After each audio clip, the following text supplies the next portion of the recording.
Hey guys, welcome back to another video. My name is Shivan and I'm a second year medical student studying at King's College London. But this wasn't always the case.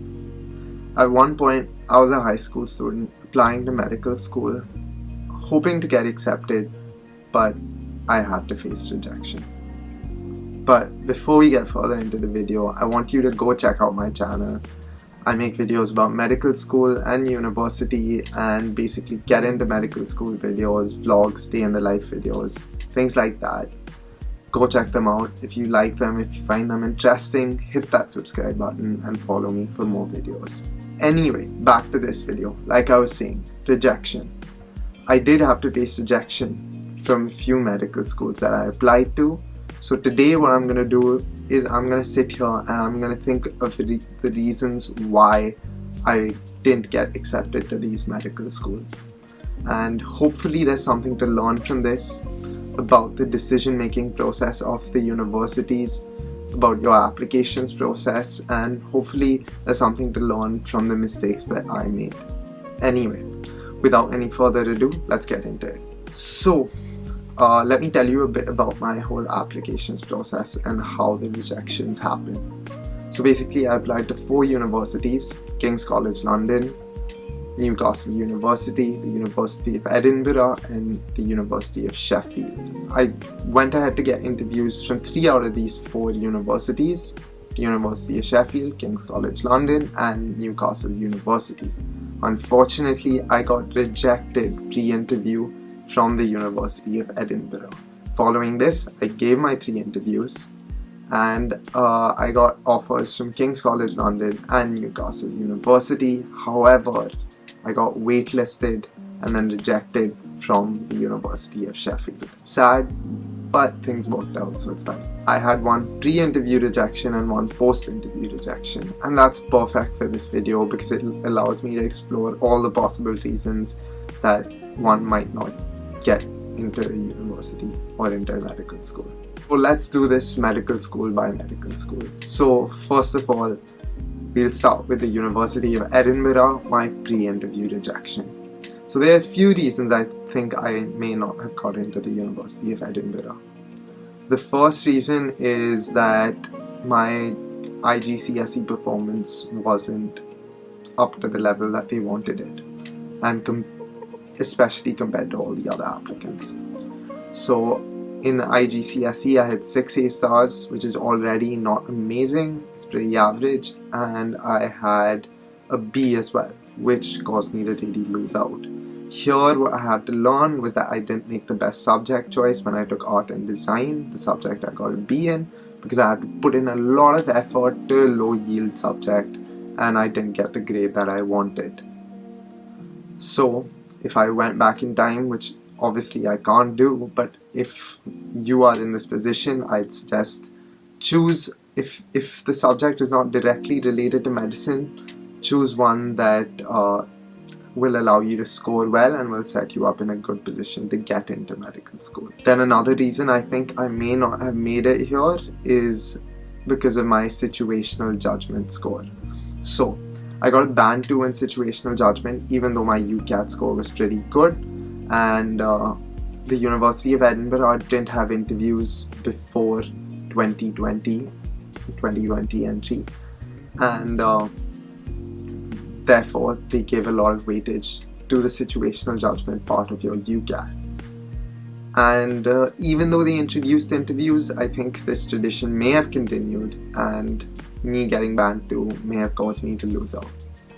Additionally, I think I didn't get a 777 in my HLs in IB. I got 776 in A-level terms. That's A star A instead of A star A star A star.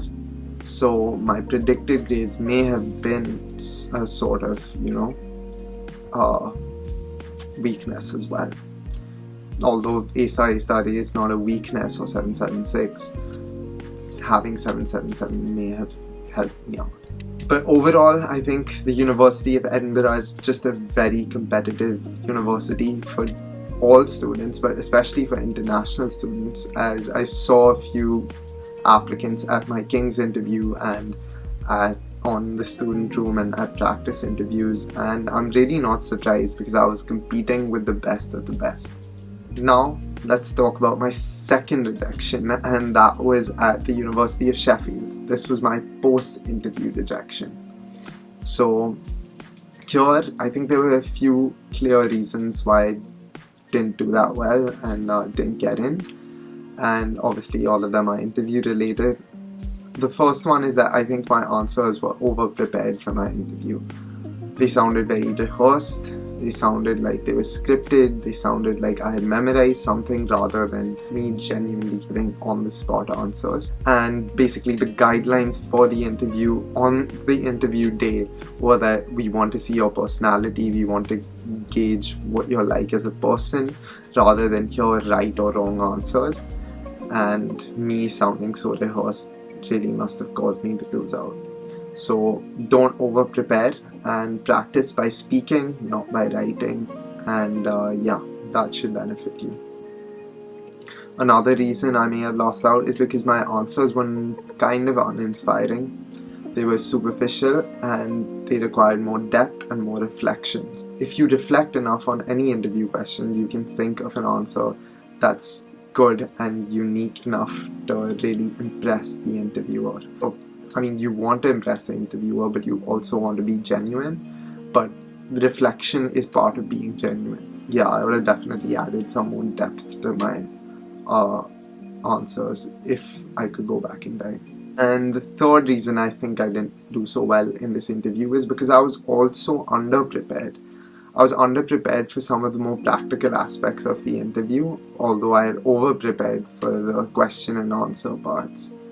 So I really went into this interview treating it too much like a classic interview and not enough like an MMI, because MMIs obviously have some aspect of practicality to them, and that's definitely something I would change if I could. So I think that covers everything in terms of both universities. Now, if I reflect on both experiences, at the University of Edinburgh, there's not much I could change or would have been able to change because most things were already set out for me. The maximum I could have done was probably to think a little more about my university choices, but even then I don't think I would have been able to tell the way things go, you know. Some things just don't go in your favor and you have to take the risk. But with the University of Sheffield, I definitely have a few things that I could learn from, and I did learn from them and went on to implement these learnings in my next few interviews. And because of that, I managed to get offers from Newcastle University and King's College London, which is where I am right now. And yeah, so things worked out in the end, and they'll work out for you too. If you're worried, if you're in a difficult position, don't worry, you will make it. But anyway, I hope you found this video helpful. I hope there was something to learn from here. If you did find it useful, if you did find it helpful, do drop a like, hit that subscribe button, leave any comments you want down below, and share the video with your friends or other people who might find it useful, and I will see you in the next one.